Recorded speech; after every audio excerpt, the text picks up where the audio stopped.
While governments debate cybersecurity and sanctions, 25 million North Koreans live inside a system that weaponizes its own. People turning gifted young men into instruments of state theft, with no choice and no way out.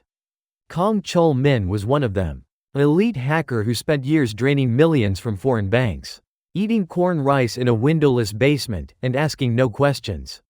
Until the day he found something he was never supposed to see.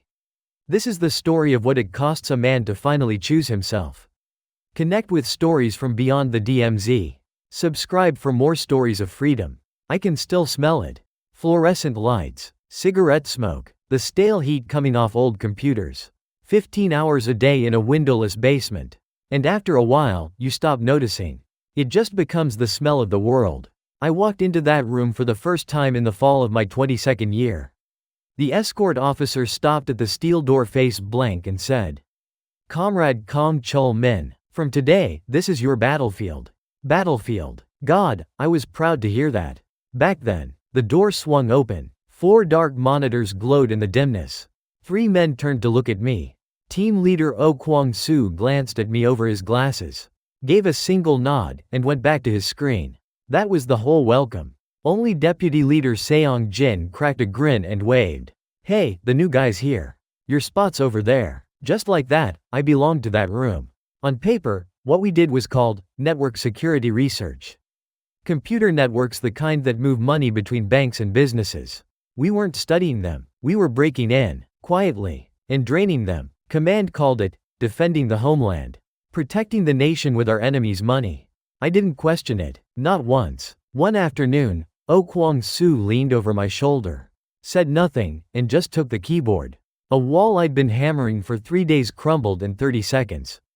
My jaw dropped. He slid the keyboard back and said one thing. "You don't force a lock. You find what it's afraid of." Those words wouldn't leave me alone. That night, I skipped the commute home and stayed pulling apart everything he'd done, step by step. Past 2 in the morning, it started to click. What the lock was afraid of. The rush of that moment, there's no word for it. That was my problem. I genuinely loved the work. Not because of any patriotic mission. The puzzle itself was enough. Sinking your teeth into something impossible and finally breaking it open. It was a drug, so I dug deeper, and stayed locked in that room longer. Maybe that's why a caged bird stops wondering what's outside the cage. That winter, the day our team wrapped a major operation. A Japanese cryptocurrency exchange, an online platform where people buy and sell digital currency. It took 2 months just to get inside. We pulled out nearly $20 million. Seong-jin leaned back in his chair and stared at the ceiling. After a long moment, he said it almost to himself. "We're rich today." Nobody laughed. The money was gone, transferred up the chain within 30 minutes. Not a trace that it had ever passed through our hands. That evening, dinner was a bowl of corn rice and salty kimchi. No holiday, no meat, but something happened that night, right in the middle of dinner. Seong-jin set down his spoon and dropped his voice low. "Hey, do any of you know where that money actually goes?" The scraping of spoons stopped. Oh Kwang-soo didn't look up. He just said, quietly, "You know what happens to people who ask questions like that." Seong-jin let out a short laugh and picked up his spoon again. Like it was nothing, like he was joking, but I saw it. The hand Oh Kwang-soo raised to lift his spoon, it was trembling.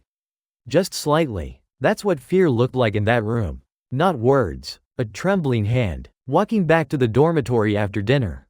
The streetlights were unreliable out here, we navigated by moonlight. That's when something fell from Pak Yoon-gi's pocket.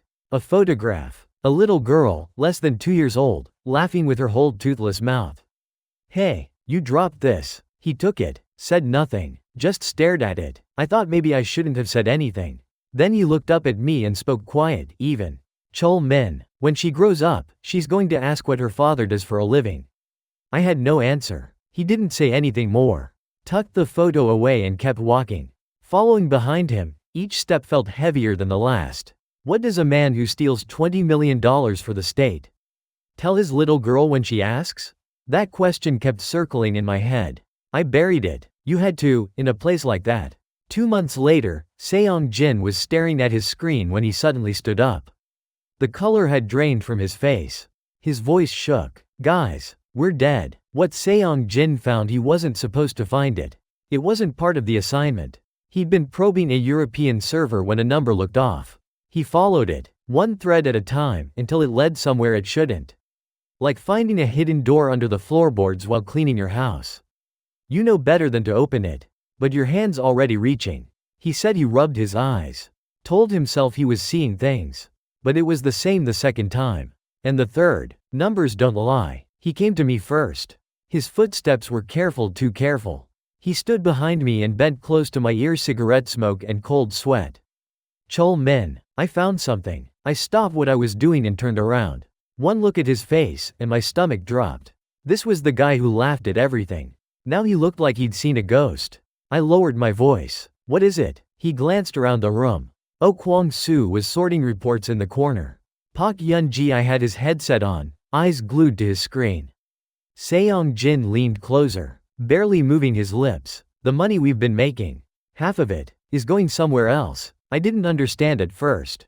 He led me to his desk and pulled up the screen. 3 years of our team's transactions mapped out.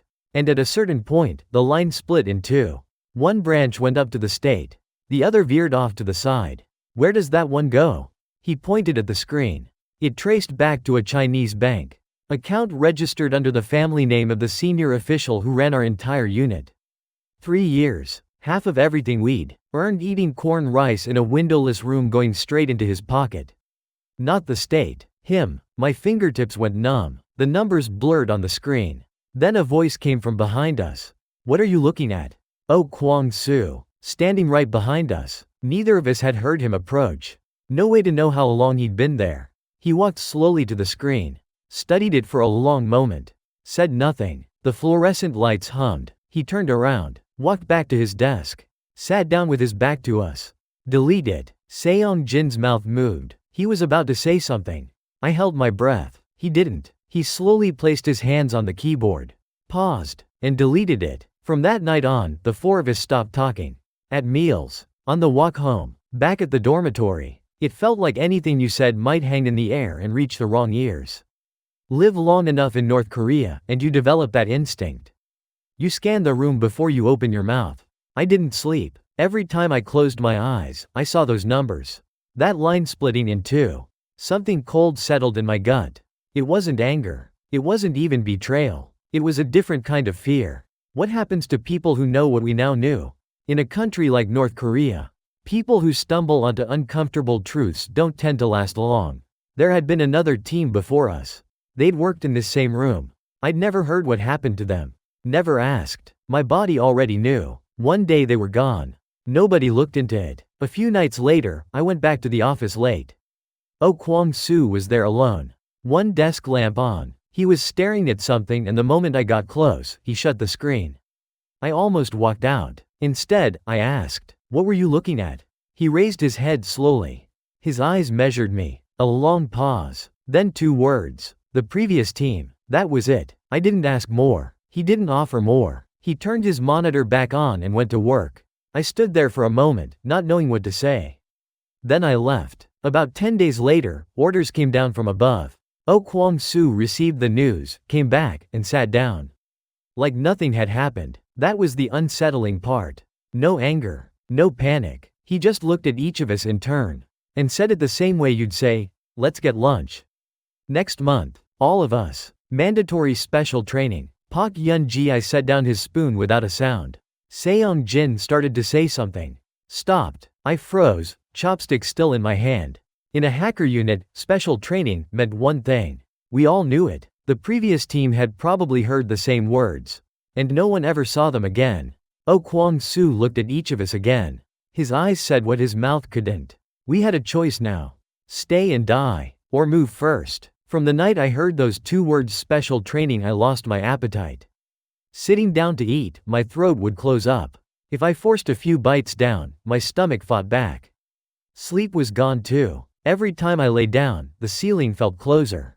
My breathing felt shorter. Night after night I'd sit straight up and wait for daylight to come. I'd heard old people describe what it felt like to wait out the Korean War at night. For the first time, I understood. Alive, but not really living. And yet every morning, all 4 of us showed up. Sat down, as if nothing had happened. Powered up our computers. Typed. Filed reports. Like we'd never heard those words. That scared me more than anything. It's when a person looks most normal that they're closest to breaking. I didn't know that until then. One evening, Park Yun-ji stopped me in the hallway. That corridor windowless, always stained yellow by fluorescent light, felt somehow paler that night. He glanced around and kept his voice low. He was not someone who spoke first. Instinctively, I went still.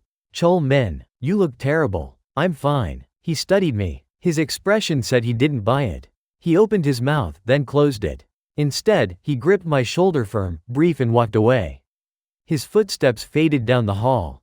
Not another word. That was his way of saying he understood. No words. Just that grip. North Koreans don't often speak their feelings out loud.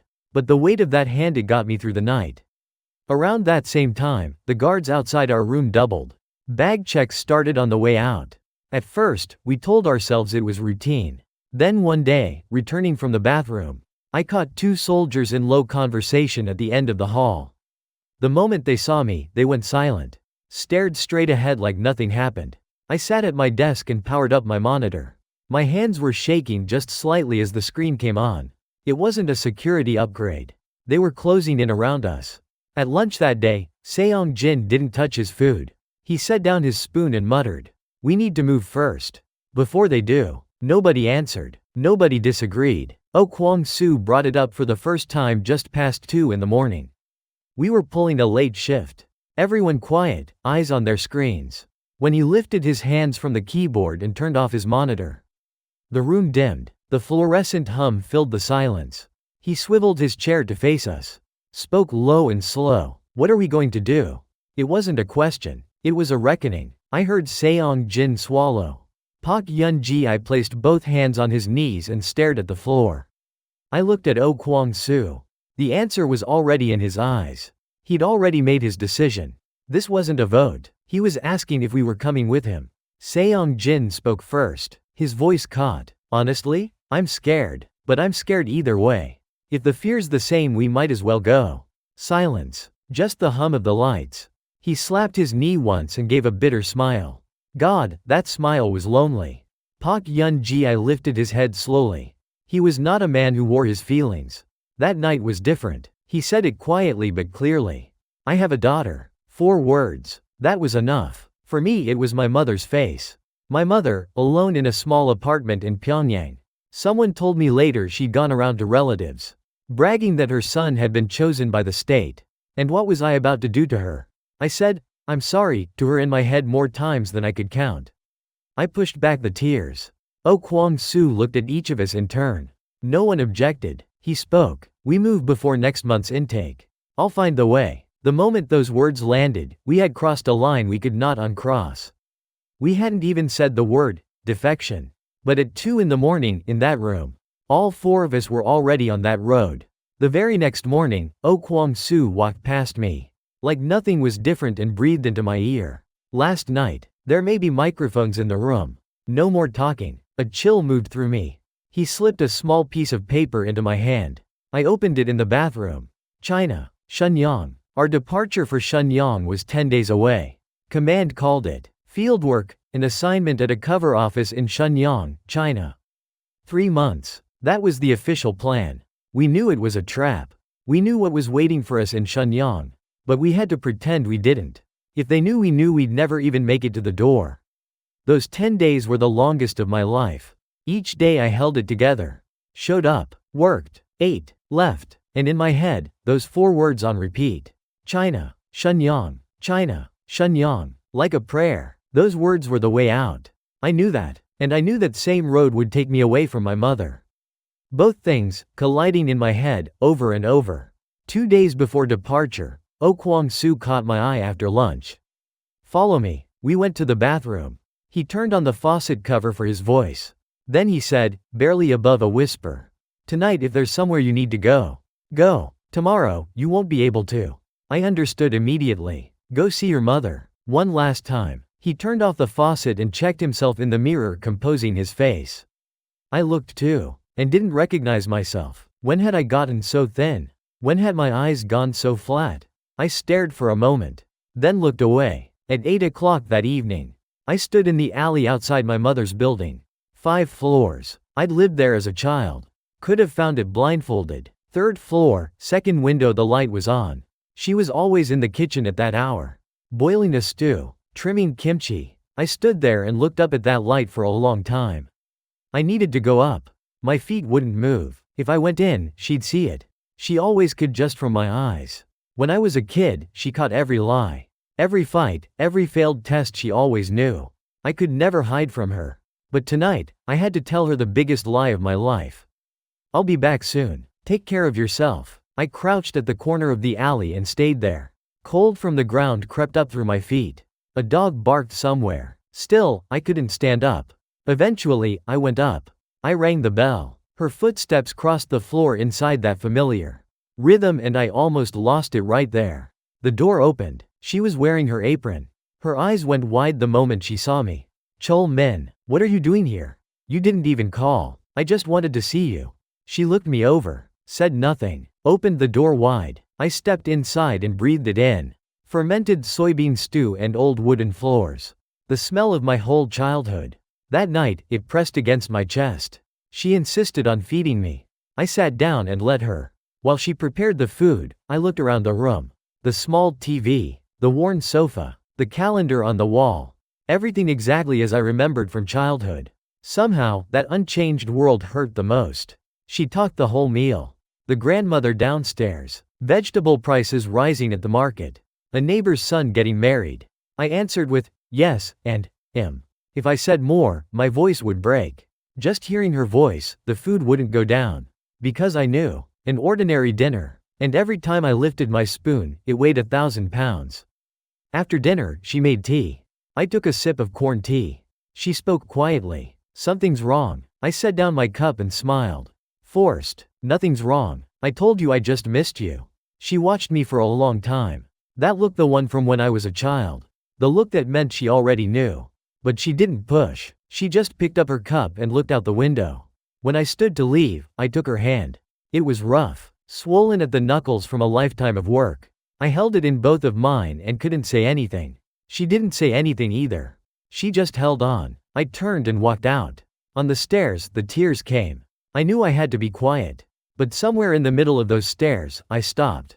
And I cried. I thought I heard her footsteps above me. Maybe I didn't. Maybe I just needed to believe she was still there. Mom, I'm sorry. I never got to say those words. 2 days later, we left for Shenyang. Shenyang was cold. The moment we stepped outside the airport, the wind hit like a slap. Cutting, relentless, as if the city itself was warning us away. I pulled my collar up. Strangely, the cold didn't bother me. I had no intention of staying long.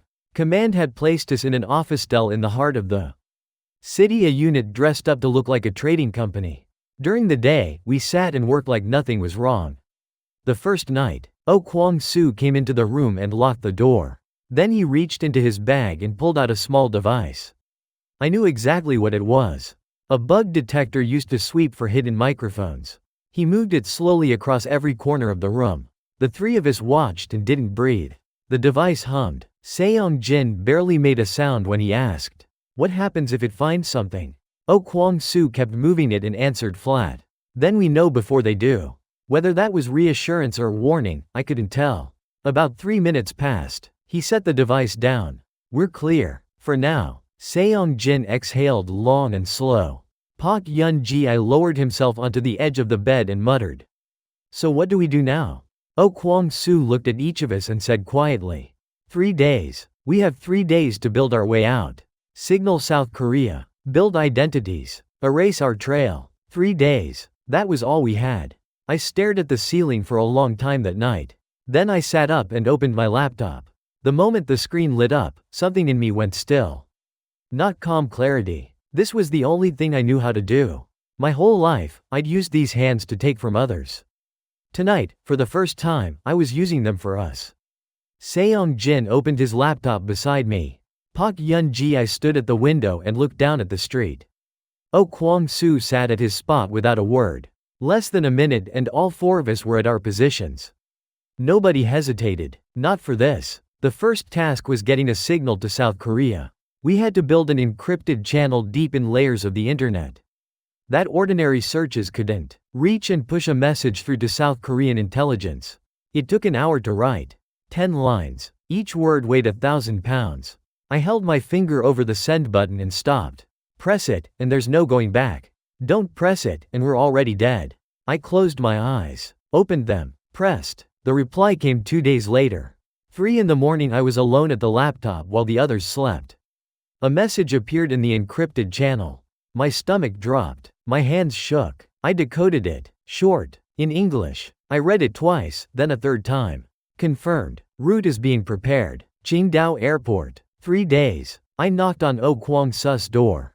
Past midnight. I hated waking him, but I couldn't wait. He opened it immediately, eyes clear. He hadn't been sleeping. I held out the laptop. He read the screen. A long silence. Then, good work. 2 words. The heaviest praise I'd ever received. That night, all 4 of us gathered. Oh Kwang-su laid it out. We take the train to Qingdao. Chol Min handles the IDs. Once we're through immigration at the airport, South Korea takes over. Seong Jin asked, his voice taut. What about the cameras? Our faces will be on every surveillance feed. From here to Qingdao. Oh Kwang-su looked at me.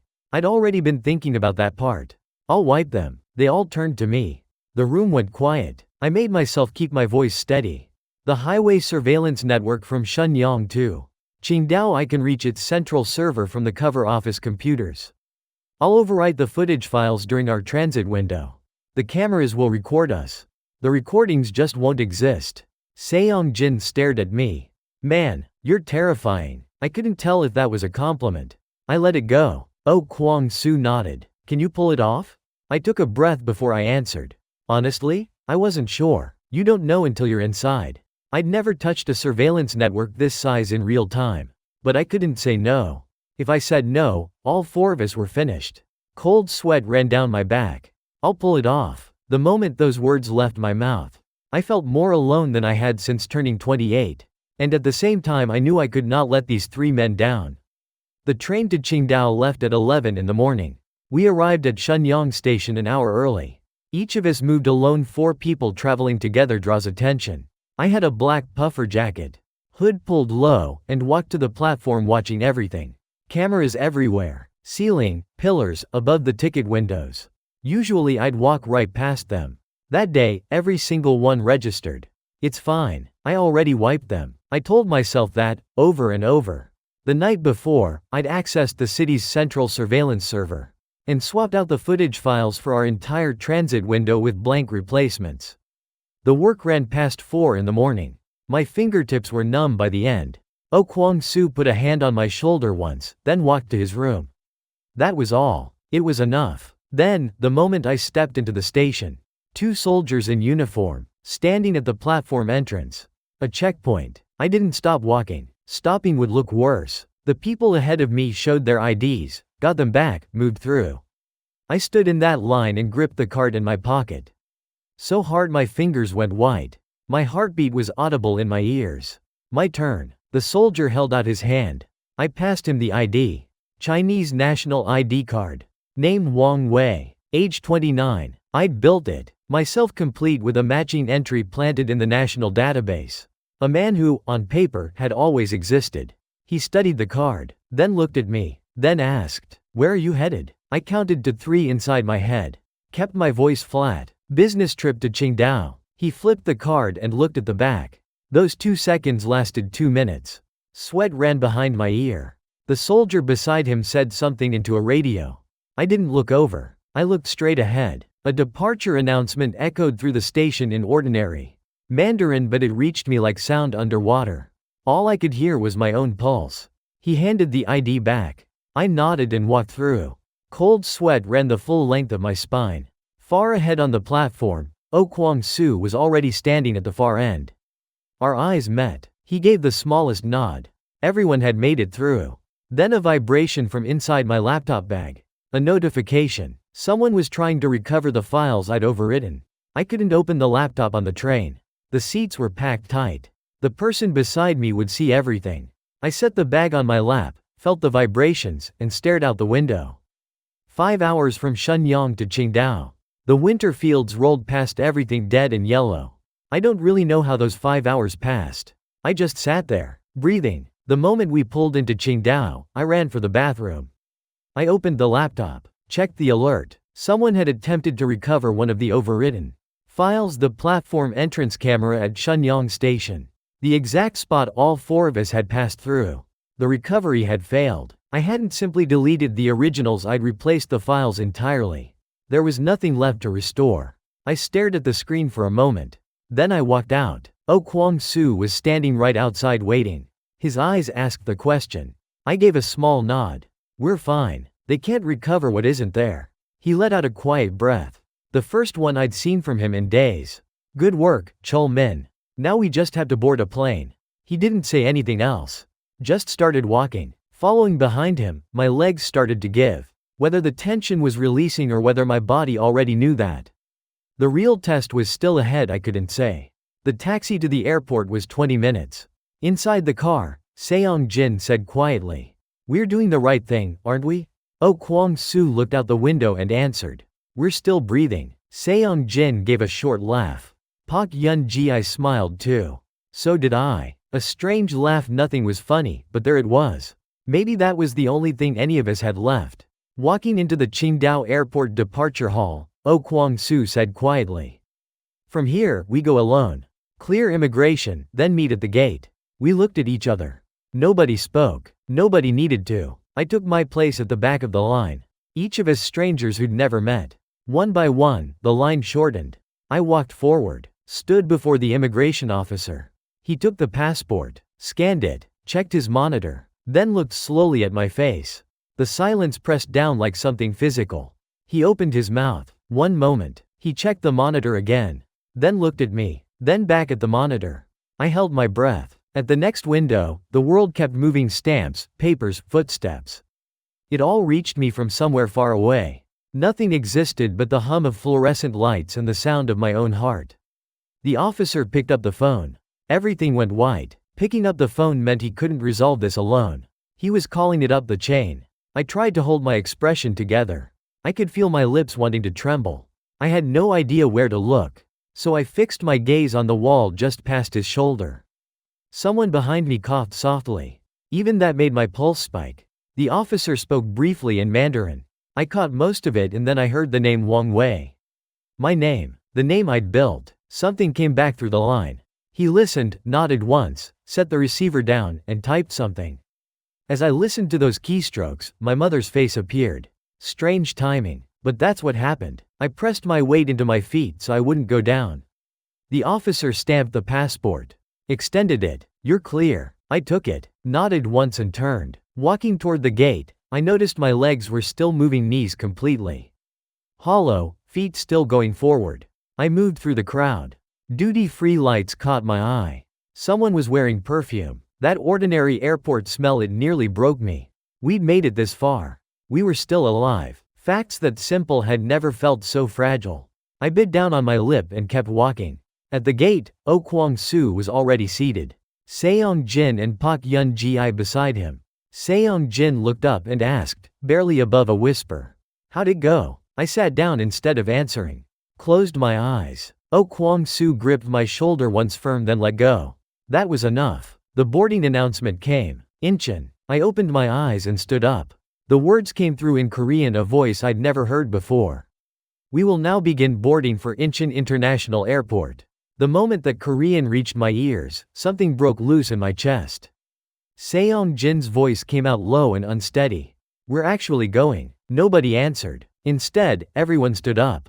That was the answer. The moment the plane lifted off, I looked out the window.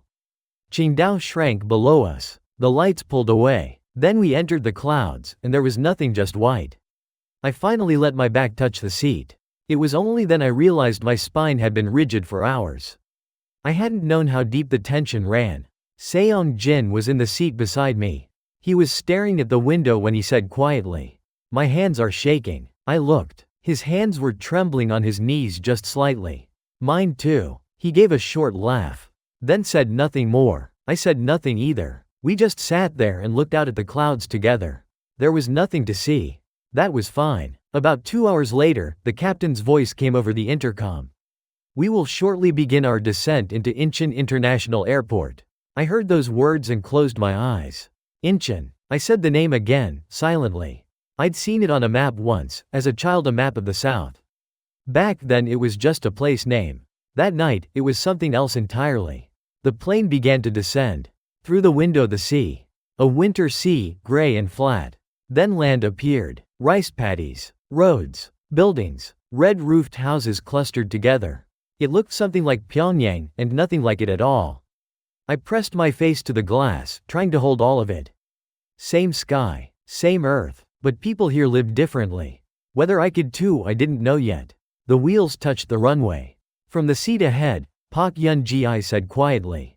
We made it. 2 words. And I couldn't hold it back. Tears came. I tried to stop them and couldn't. Seong-jin bowed his head. Oh Kwang-soo kept his eyes straight ahead. But I saw the redness spreading at the corners of his eyes. The plane stopped. I stood up. My legs buckled again. I walked anyway. Down the aisle. Through the door. Into the jet bridge. There, on the wall beside a directory sign, a small South Korean flag. Taegukji. Small enough that no one passing through would notice. The kind of thing you stop seeing when it's always been there. My feet stopped. People filed past behind me. No one glanced at it. Too familiar. Too ordinary. I stood in front of it for a long time. I thought of my mother, still in the north. I wanted her to see this. On my first day in South Korea, I stood outside a convenience store for a long time. Before entering Hanawon, the settlement center for North Korean defectors, my assigned caseworker took me out briefly and said to pick up anything I needed. I walked through the doors and stopped. The shelves ran floor to ceiling. Snacks, drinks, bread, instant noodles. The variety was paralyzing. In North Korea, you shop at the Jongmadang, what you might call a traditional open market, and you buy whatever happens to be there. No choices. Here, the choices never ended. Standing in that aisle, I understood for the first time what freedom actually felt like. I finally grabbed a triangle rice ball, a triangle-shaped onigiri wrapped in seaweed, and brought it to the register. As is, still in the packaging, with no idea how to open it. The part-time student behind the counter smiled and showed me. Such a small thing. But in North Korea, strangers don't smile at you for no reason. There's no reward for it. I bowed so deeply that she looked startled. I spent 3 months at Hanawon. They teach you how to live here, the language, the culture, the slang. At first, watching television was like listening to a foreign language. Same Korean, but words I'd never heard kept appearing. One thing has stayed with me from those months. A teacher was explaining the internet. In South Korea, she said, anyone can access any information. No blocked sites. I went completely blank. I had used the internet in North Korea, but only the portions that command authorized. The entire global internet reduced to a sliver. I'd spent my whole life picking locks. I never knew how large the lock around me actually was. The 4 of us crossed paths occasionally at Hanawon. Oh Kwang-soo spoke even less than usual, and he'd never been talkative to begin with. Seong-jin did the opposite. Wandering around sampling every Korean snack he could find. Park Yun-ji looked at his daughter's photo every evening. He was still waiting for the day he could bring her here. That night, alone at a computer, I searched. The first thing I typed was the name of my mother's neighborhood in Pyongyang. I already knew nothing would come up. Then I looked up news about North Korea articles, written by South Korean journalists. Reading about where I'd lived felt strange. The facts were right, but the place sounded distant. Like someone else's story. I turned the screen off and looked at the ceiling. Today, I live in Seoul. I work for a small company in cybersecurity, building defenses against people who try to break into systems. I used to be on the other side. Now I hold the line. That might sound strange, but it feels right to me. For the first time, the skills I spent a lifetime developing are being used for something real. Every morning, I take the subway. The first time, it struck me. A car full of strangers, and no one was watching anyone. Each person in their own world, phone, book, eyes closed. In North Korea, every word on public transit was a calculation. Someone might be listening. Here, nobody cared. That freedom felt wrong at first. Now it's just Tuesday. I think about my mother sometimes. More around the holidays. The first Chuseok I spent in South Korea, Korean Thanksgiving, I stood in the supermarket for a long time in front of the holiday food displays. There was bracken fern and taro root. She always made those for the holidays. I bought a bag of bracken fern and took it home. Cooked it myself. It didn't taste the same. Of course it didn't, it wasn't her hands that made it. That difference in taste that night, it broke me open. Is she still in that small apartment? Making those same dishes? Is she still waiting? Even now, that thought undoes me. Oh, Kwang-soo lives in Busan now. Seong-jin runs a small shop in Daejeon. Park Yun-ji still hasn't been able to bring his daughter over. He's waiting for a way. We stay in touch, we keep saying we'll meet for a meal. Life gets busy, it doesn't always happen. But knowing we're all still here, that's enough. There's something I want to leave you with. At 22, I walked into a golden cage. I didn't know it was a cage, there were things inside that shone. But looking back from the outside, none of that light was ever mine. I'm flying now on my own wings. Late, but flying. The day reunification comes, the first place I want to go is the alley outside my mother's building. If the light is on in the 3rd floor, second window, I'll ring the bell. And this time, I won't lie. I'm home, Mom. That's all I want to say. Mom, if you ever hear this story, I want you to know that Chul Min is doing well. Please don't worry. I've spent my whole life deleting other people's code. I hope this one stays. Thank you for staying until the end.